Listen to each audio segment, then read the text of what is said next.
তে বলি প্যার। মাইয়া মানুষ মানে একটা ঝামেলা। দুই তালাক রিয়া মানে এটা অবশ্যই খাঁটি দুধ। ছোঁয়া যদি খাঁটি হয়, ছোঁয়ার দুধ কি কখনো ভেজাল থাকবে? সমনির দুধ দিয়ে গোসল করে আমার দুধ নেই এটা।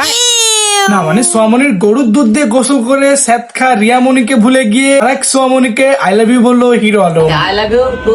জন্মদিনে কি আর দিব তোমায় উপহার, বাংলাতে বলি লাভ ইউ, ইংলিশতে বলি প্যার। এই এক মিনিট এটা যেন কোথায় আমি দেখছি।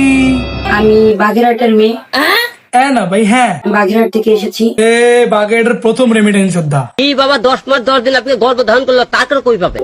So hey guys, this is the Trollbuzz. Welcome to my video. Welcome to another episode of খবর। এবং দেশবাসীকে সুন্দর সুন্দর ভিডিও হ্যাঁ, এটাই তোমার সুন্দর ভিডিওর নমুনা।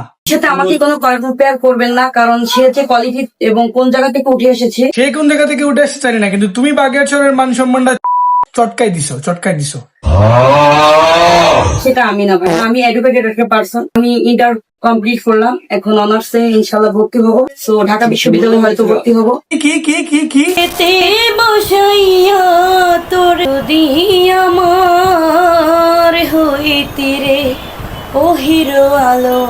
বাংলাদেশি রানু মন্ডল আপা, আপনার এই ট্যালেন্ট বাগেরহাটে কোনো কাজেই লাগতো না। ভালোই হয়েছে আপনি আলম ভাইয়ের কাছে গেছেন। স্বপ্ন দেখিস না। প্লিজ আলম ভাই, এই বিলে বাচ্চা মেয়েটার মনটা ভাঙেন না। দ্বিতীয় সুন্দরী বলো।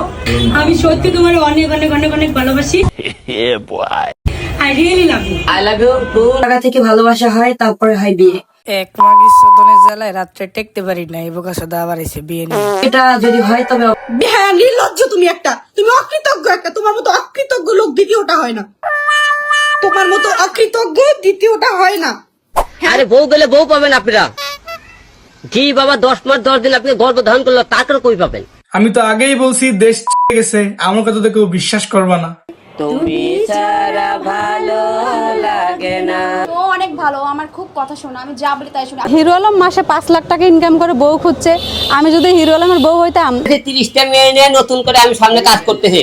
শালা এই পর্যন্ত 3টা বিয়ে করছে, আর বাংলাদেশের অর্ধেক বিয়ে নিয়ে তো ওই ঘরে। দেশের সিঙ্গেল ছেলেগুলো কি গলায় দড়ি দিয়ে মরবে? আমাকে তুমি উঠায় নাও। বাবা হিরো আলম, কোন পাপে শাস্তি তুই আমাকে দিচ্ছিস বাবা? এমনি দুনিয়ার ব্যাপক যন্ত্রণার মধ্যে আছি বাবা, তার মধ্যে তোর সময় জন্মগ্রহণ করেছি, এটা কি আমাকে সব থেকে বড় অপরাধ? সোশ্যাল মিডিয়া প্ল্যাটফর্মে এসে তুমি যে তার লাগাইছো বাবা, ফোন তো ওপেন করতে পারি না, তার মধ্যে জুটিছে আমাকে বাগেরহাটের হিয়ামনি। সোশ্যাল মিডিয়া প্ল্যাটফর্ম তৈরি করেছে, সেটা নিশ্চয়ই বাংলাদেশের কেউ না। তারা যদি বাংলা ভাষা বুঝতো, তারা যদি তোমার চেনতো বাবা, কিছু তো করতে পারতো না। কি আর করবে, নির্দ্বিধায় নিজের সুবরি দুটোরে দরজার ফাঁকে দিয়ে চাপ দিয়ে বসে থাকতো।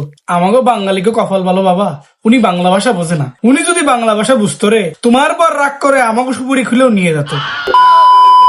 ঘষাঘষি করলেই কিন্তু হচ্ছে মানে নায়িকা হওয়া যায় না। ডলাডলি ঘষাঘষি এই সে, আপনি তাদেরকে কাজ করাবেন, কাজে ফোকাস দিবেন। নায়িকা আমরা ওই ঘষাঘষি করে ডলাডলি। তো ওরা যদি ডলাডলি ঘষাঘষি করে, আপনি কি ওই জায়গায় যে ফ্রিতে জ্ঞান দেন? শালা আমি তোকে এইসব নিয়ে ভিডিও বানাই, মানে কতখানি সময় খারাপ গেলে তখনই এই ভিডিও বানাইতে হয় আমার। ব্যাস ভাই, আমার আর ধৈর্য শক্তি নেই একদম। যদি ভিডিও ভালো লাগে থাকে তাহলে লাল কালারের সাবস্ক্রাইব বাটনটা আছে, ওটা ঘুষি দিয়ে পারো, লাঠি দিয়ে পারো, জেবিলে পারো, ভটকায় দাও। আর ভালো থাকো, বাই। দুই তালাক রিয়া মানে মাইয়া মানুষ মানে একটা ঝামেলা।